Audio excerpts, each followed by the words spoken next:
there's no blood from the back. There is no blood. So I think a lot of people were wondering whether or not that bullet pierced and went out the back. I think I vaguely even remember, and Skylar, you can maybe live look this up. Like, I thought the feds were saying they were looking for a bullet at some point, which is now very alarming to me. I don't understand that. How could they have been looking for a bullet? Because if I'm not seeing, and there isn't, I'm telling you, what happens in the front is not what happens in the back at all. If I'm not seeing any blood, what are we to take from that? The only thing that could make sense, if what they're saying is true and that person took the shot from the place that they're saying that individual took the shot from, it would suggest that it was inside of Charlie, right?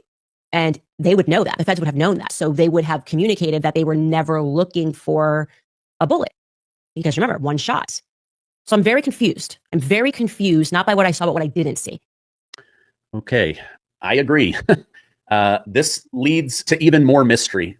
So we are told Tyler Robinson, in the prone position on the low-C building with a direct shot, which you can see on a map, with a high-power Mauser rifle, puts a 30-06 right through the left carotid artery. Blood gushing everywhere. We've seen all of that. Now, Candace Owens is saying the camera that's directly behind Charlie Kirk, there is no bullet. There is no exit wound. There's no blood. It's not gory. There's nothing. So how does a 30-06 rifle bullet going over 400 feet per second? 400 feet per second? Try 2,700 feet per second. But you're close. You're close. Just a little bit off.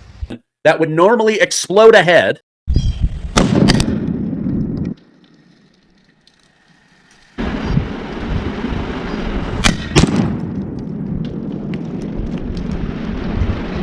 All right, so now we're going to throw it in about a 10% slow-mo for you. This is going to look super cool. Now, what happened was when the 30-06 projectile hit the head, I had predicted it would go through the front side and just blow a big hole in the back side. But what actually happened was the large projectile of the 30-06 went through the skull and impacted all the liquid blood that I had on the inside. Go right through the carotid artery and not come out the other side.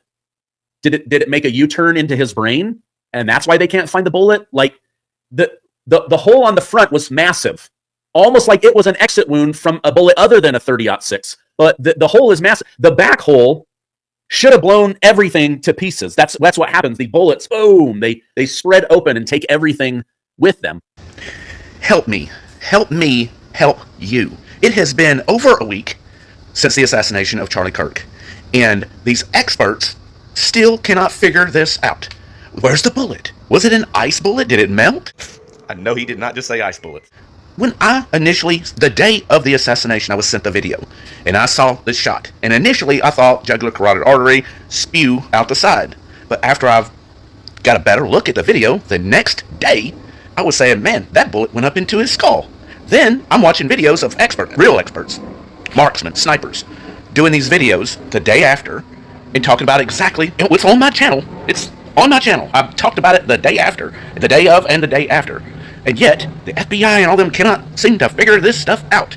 How is this possible? But don't take my word for it. Listen to the experts. Some are the day after, and some are a week later. But it takes time to do the ballistics, it takes time to do the science, and to actually put this into terms. But yet, no one can figure this out. It's like I'm watching a freaking cartoon. I'm watching Warner Brothers Looney Tunes in the real world. Today is September 11th, 2025. When you're trying to wear body armor and keep the lowest profile and not even be able to see that body armor, especially under something like a t-shirt, most people are going to go with some sort of metallic body armor. This is a titanium-based alloy. It is fairly lightweight, but most importantly, what you guys can see is that it's extremely thin. This type of body armor is very easy to conceal, even under something like a t-shirt. And I think this is very, very similar to what Charlie Kirk is actually probably wearing right now. One thing I want you to notice about this body armor is that we have some really nice contours with this all the way around. And there's some benefits with that when it comes to concealment, right? We can keep this body armor under a shirt like this. It minimizes its profile additionally on top of being much thinner. The disadvantages of metallic body armor like this, as you guys can see, that if I do take a round, and especially it hits this contoured area, it can and does deflect up toward the wearer. I want you to notice right here at the top, not only do we have this contoured area, but at the very edge of this, we actually have bevels all the way around that make it less likely to snag, cut, or anything like that, and the edges are pretty smoothed over. So it's much more comfortable. So this stuff is very effective in low profile situations to stopping direct impacts. You can still get injured and possibly even killed from fragmentation of metallic body armor. So I'm not the biggest fan of it. And if you are going to wear this, I can tell you that this is designed to have additional protection in and around it that's going to prevent injury from that fragmentation and or death. So right here, we have the first frame in this particular video, and I don't know what frame rate this video was shot in. It was slowed down.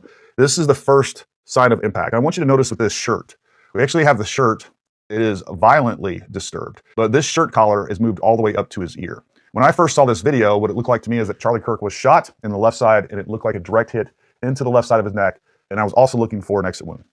But that doesn't explain why the shirt was moved the way that it was. As we move forward a little bit, I want you to see, folks, right here. I want you to notice that there is a spot on the shirt, and that spot on the shirt also correlates with the very top edge of this body armor. And you can also see the first appearance of an entrance wound, and that's really weird too. So when we see an entrance wound from a firearm, especially on the skin and something in an area that's soft tissue like the neck, we normally don't see such a large hole there with the entrance wound. We just don't. When skin is pierced, whether it's a projectile or anything else, that stuff stretches out of the way and then it closes back in on itself.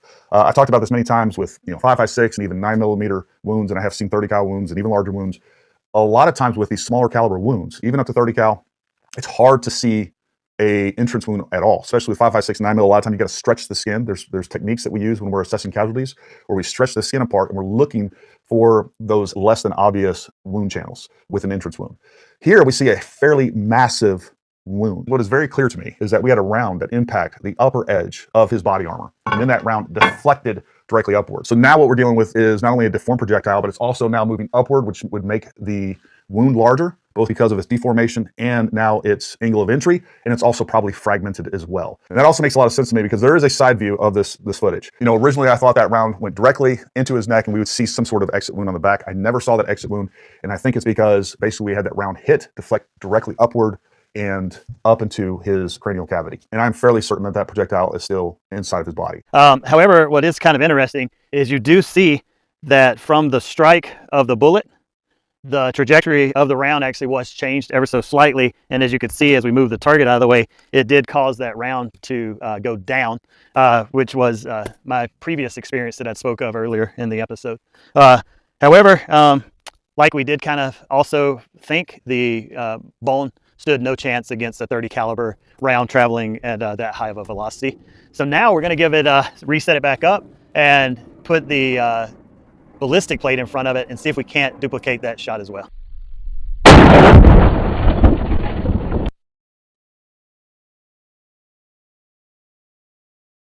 All right, guys, so had a perfect hit on that one, and it actually had the effects that we had kind of hoped to get.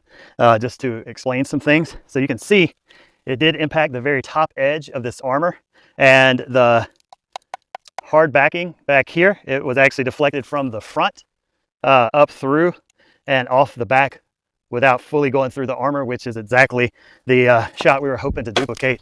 So feel very fortunate that we were able to do that. Now you can see the trajectory did travel up, and we actually have some damage right here, just kind of back behind the skull, which could potentially explain the redirection of the round and there not being an exit wound or a bullet hole that you could see on the backdrop behind Charlie once he was assassinated. So potentially there is an explanation. I know we'll know more as reports get released, but as of right now, that's the shot we were hoping to duplicate, and yeah, really blessed that it worked out for us. So, in summary, if anyone was doing their due diligence, not saying they're not, but they would have seen a path of a bullet, correct?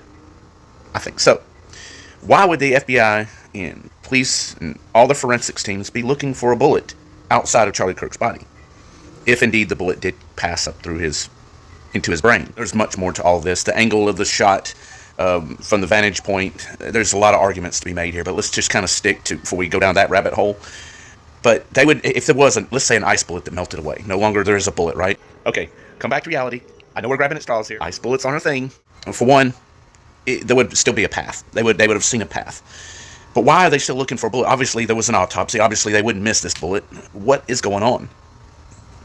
Why is this still such an issue? It makes no sense to me whatsoever.